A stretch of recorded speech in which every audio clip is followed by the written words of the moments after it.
नमस्कार sir, nice news देख रहे हैं आप। आपके साथ मैं हूं उज्जवल मिश्रा। संसद का शीतकालीन सत्र शुरू हो चुका है, शुरुआत हो चुकी है। राज्यसभा लोकसभा दोनों में कुछ दिन गहमा गहमी रही, संसद सदन को स्थगित करना पड़ा, लेकिन उसके बाद से फिर से जो संसद चली वहां पे कई सारे बिल पेश हुए, किसान बिल वापस लिया गया। और हम लगातार आपको इसकी अपडेट दे रहे हैं कि संसद के सत्र में क्या कुछ चल रहा है, और ये विशाल अपडेट दे रहे हैं। तो विशाल, क्या कुछ रहा पिछले 3 दिनों से? और जो 12 सांसद निलंबित किए जा चुके थे, जो कि अभी प्रदर्शन भी कर रहे हैं, तो क्या कुछ लगता है आपको कि इस तरह से प्रदर्शन चलता रहेगा या माफी मांग करके वापस में संसद पहुंच जाएंगे? देखिए उज्जवल, मैं पहले भी आपको जानकारी दे चुका हूँ। भले ही मुद्दे और जी। भी हों, भले ही किसानों का मुद्दा हो, भले ही महंगाई का मुद्दा हो, भले ही पेगासस जी। का मुद्दा हो, लेकिन जो अब नया मुद्दा गरमा गया विपक्ष के लिए, वो एक बहुत अहम मुद्दा बन चुका है कि 12 सांसदों जी। का निलंबन, राज्यसभा के जो सांसद हैं उनका निलंबन एक बहुत बड़ा मुद्दा बन चुका है विपक्ष के लिए। विपक्ष अब चाह रहा है कि इसको इस तरीके से दिखाए कि विपक्ष की आवाज दबाई जा रही है, सत्ताधारी पक्ष जो है वो तानाशाही संसद में करने की कोशिश कर रहे हैं और उनकी बात नहीं सुनी जा रही।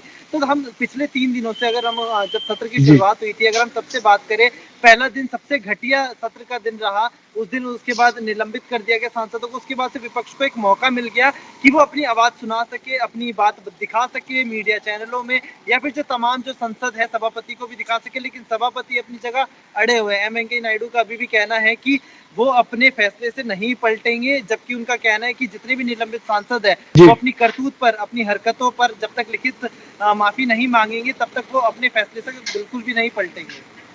बेशक। तो विशाल, क्या आपको लगता है, थोड़ा राजनीतिक प्रदर्शन से अगर इसको देखें हम, तो प्रधानमंत्री कहीं ना कहीं अपनी रणनीति बनाने में सफल हो गए हैं? क्योंकि जिस तरह से ऐसा लग रहा था कि अगर कृषि कानून बिल वापस लिया गया और संसद में उसकी चर्चा हो गई, तो कहीं ना कहीं सत्ता पक्ष जो है वो सवालों के जवाब देने में असहज हो जाएगी, और ऐसा हो सकता है कि कहीं सियासी समीकरण बिगड़ ना जाए, कुछ ऐसा जवाब दे दें। तो इस वजह से उन्होंने सांसदों के निलंबन का मुद्दा सामने रख दिया। और चूंकि अब दोनों सदनों में हम देख रहे हैं कि बहस इसी पर चल रही है, तो क्या लग रहा है आपको, ये एक सोची समझी रणनीति है?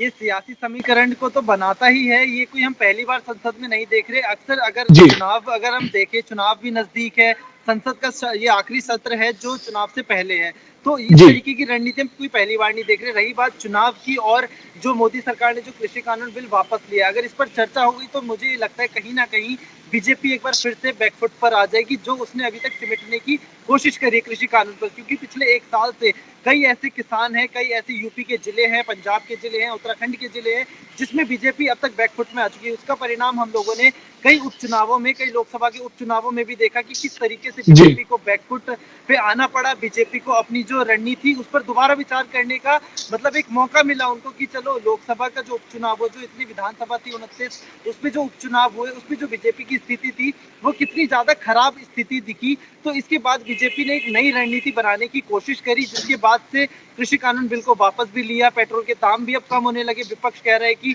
सिर्फ चुनाव को देखते हैं। कहीं ना कहीं ये चीजें आप भी समझते हैं, हम भी समझते हैं कि कहीं ना कहीं जी। ये चीजें चुनाव को देखते हुए ही की जा रही है। अगर बात की जाए कृषि कानून की, कृषि कानून जी। बिल जी। वापस लिया गया, हर कोई सहमत है, हम्म। हर कोई चाहता भी था कि कृषि कानून बिल वापस जाए।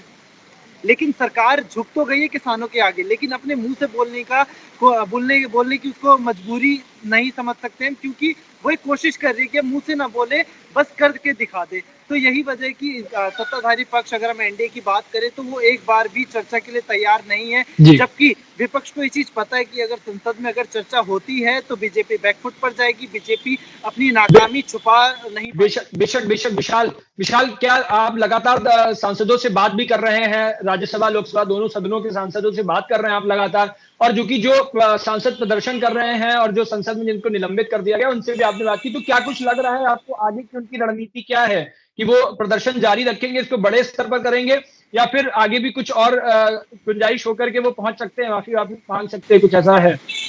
अगर मैं बीजेपी के सांसदों की बात करूं तो बीजेपी के सांसदों का सिर्फ यही कहना है कि सत्ता जो विपक्ष है उनके पास कोई जी। मुद्दा नहीं है, वो चर्चा नहीं करना चाहते, वो बहस नहीं करना चाहते संसद में, वो सिर्फ हंगामा करना चाहते हैं और सिर्फ हंगामा कर रहे हैं। अगर मैं विपक्ष के नेताओं की बात करूं, विपक्ष के जो तमाम सांसद हैं, अगर मैं उनकी बात करूं, तो विपक्ष की जितनी भी पार्टियां वो सब रोज प्रदर्शन में शामिल हो रही है। कांग्रेस के जो जी।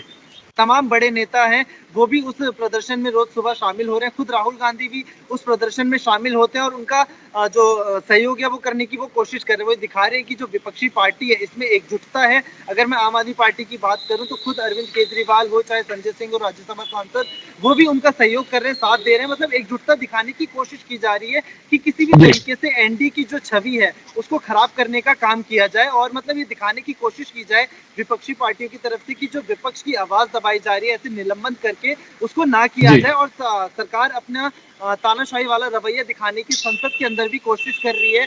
विपक्षी तमाम जो नेता हैं विपक्ष के, उनका ये कहना है कि भले ही सरकार संसद के अंदर इस तरीके से कर रही है, बल्कि सरकार संसद के बाहर भी इस तरीके का तानाशाही रवैया अपनाते आई है पिछले सालों से। बेशक विशाल, एक एक आपने भी कृषि कानूनों की जो बात करी उस पर चर्चा करी और उसी के साथ जो किसानों की एक और मांग है कि लगभग 700 750 जो आंकड़ा किसान संगठनों की तरफ से दिया जा रहा है कि उनको मुआवजे की राशि दी जाए। तो और जिस तरह से राज्यसभा में मतलब सदन में ये बात कही गई कि हमारे पास उसका रिकॉर्ड नहीं है कितने किसानों की मौत हुई है इस आंदोलन में, तो क्या कुछ लगता है ये बयान कहीं ना कहीं चुनावों में ये नुकसान देगा भारतीय जनता पार्टी को? अगर ये सारी चीजें खुलती हैं तो जायज सी बात है कि बीजेपी और बीजेपी से गठबंधित जितने भी पार्टियां हैं उन सभी को नुकसान मिलेगा, क्योंकि उसकी बड़ी वजह ये है कि हाल ही में हम लोगों ने एक किसान आंदोलन देखा जो दुनिया का सबसे बड़ा आंदोलन बन गया। उसके बाद हमने लखीमपुर मामला देखा। भले ही सरकार संसद के अंदर ये कह रही है, कृषि मंत्री ये कहते हुए नजर आ रहे हैं कि हमारे पास आंकड़े नहीं है किसान आंदोलन में कितनी किसानों की मौत हुई है, लेकिन खुद लखीमपुर का जो मामला है उसके आंकड़े तो सरकार के पास है, वो यूपी सरकार के पास भी है, वो कृषि मंत्री के पास भी है, तो उस पर तो चर्चा हो सकती है। उस पर चर्चा क्यों नहीं हो रही ये तो सत्ता पक्ष ही जानता है। विपक्ष इसीलिए चर्चा करना चाहता है कि अगर लखीमपुर मामला, किसानों का मामला, महंगाई का मामला अगर खुलता है तो जायज सी बात है जो आने वाले 5 राज्यों के विधानसभा चुनाव है उस पर बीजेपी लगातार बैकफुट पर जाएगी।